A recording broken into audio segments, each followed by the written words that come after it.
Hi అండి, నమస్తే. Welcome to Suhasna's kitchen. నేను మీ సుహాస్ని రెడ్డి. ఈరోజు మన కిచెన్లో ఉత్తరాఖండ్ స్పెషల్ ఆలూకే గుట్కే.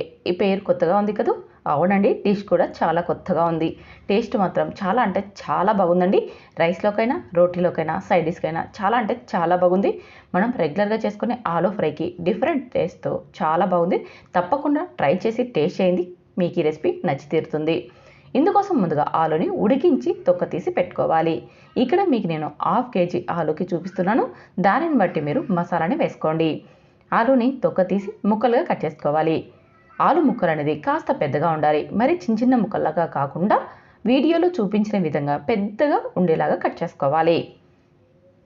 చూడండి, ఈ విధంగా ముక్కలుగా అన్నీ కట్ చేసి పక్కన పెట్టుకోవాలి. ఇప్పుడు పచ్చిమిర్చిని, కొత్తిమీరని, అల్లంని శుభ్రంగా కడిగి చూడండి ఇలా ముక్కలుగా కట్ చేసుకున్నామంటే మనం దంచుకోవడానికి ఈజీ అవుతుంది. 2 ఇంచుల అల్లంని, 3 పచ్చిమిర్చిని, అలాగే ఒక 1/4 కట్ట కొత్తిమీరని తీసుకోవాలి. కొత్తిమీరని కాడల్ని సపరేట్గా కట్ చేసేసుకొని ఈ కాడల్ని చిన్నగా కట్ చేసుకోవాలి. చూడండి, కాడలు అనేది ఎప్పుడు కూడా పడేయకోకుండా మనం ఏ కర్రీ చేసినా సరే పైన చల్లుకోవచ్చు చిన్నగా కట్ చేసి, లేదంటే మెత్తగా మిక్సీకి వేసేసి మనం ఆ జ్యూస్నైనా కర్రీస్లో వాడుకోవచ్చు. కాడలు మాత్రం పడేయక్కర్లేదండి. ఈ కాడలు కూడా చాలా టేస్టీగా అలాగే మంచి స్మెల్తో చాలా బాగుంటాయి. ఈ టిప్ నచ్చితే ట్రై చేయండి. ఇలా కట్ చేసుకొని ఇవన్నీ కూడా ఒక ప్లేట్లోకి తీసుకోవాలి. మిగిలిన కొత్తిమీరను కూడా చిన్నగా తరిగి పక్కన పెట్టుకోవాలి. చూడండి, వీడియోలో చూపించిన విధంగా ఇలా చిన్నగా కట్ చేసుకోవాలి. ఇప్పుడు ఒక చిన్న రోల్ తీసుకోండి. అందులోకి పచ్చిమిర్చిని, అల్లంని, అలాగే కొత్తిమీరను వేసి దంచుకోవాలి. కావాలంటే మీరు మిక్సీకైనా వేసుకోవచ్చు. కాకపోతే ఈ కూరకు మాత్రం ఇలా దంచుకుంటేనే ఆ టేస్ట్ చాలా బాగుంటుందండి. ఇందులోకి 2 స్పూన్ల ధనియాలను వేసి ఇదంతా మెత్తగా దంచుకోవాలి.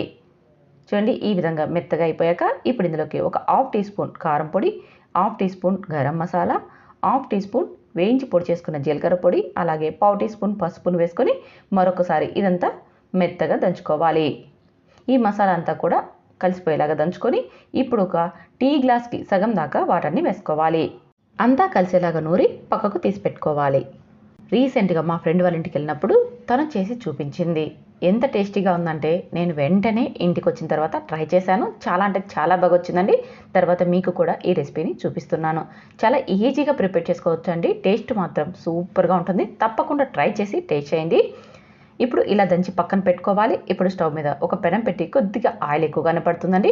1 స్పూన్ జీలకర్ర, 1 స్పూన్ ఆవాలు, 4 ఎండుమిర్చిని వేసి బాగా ఫ్రై అయిపోయిన తర్వాత ఇందాక దంచి పెట్టుకున్నాం కదా ఆ మసాలాను వేసి 1 నిమిషం పాటు బాగా వేయించుకోవాలి. చూడండి, ఇలా 1 నిమిషం పాటు వేయించుకున్న తర్వాత ఇందులోకి రుచికి సరిపడ ఉప్పును, మరొక టీ గ్లాస్కి సగం దాకా వాటర్ని యాడ్ చేసుకోవాలి. ఇలా వాటర్ని వేసేసి మరొకసారి ఇదంతా బాగా కలుపుతూ మరొక 2 నిమిషాలు వేయించుకోవాలి.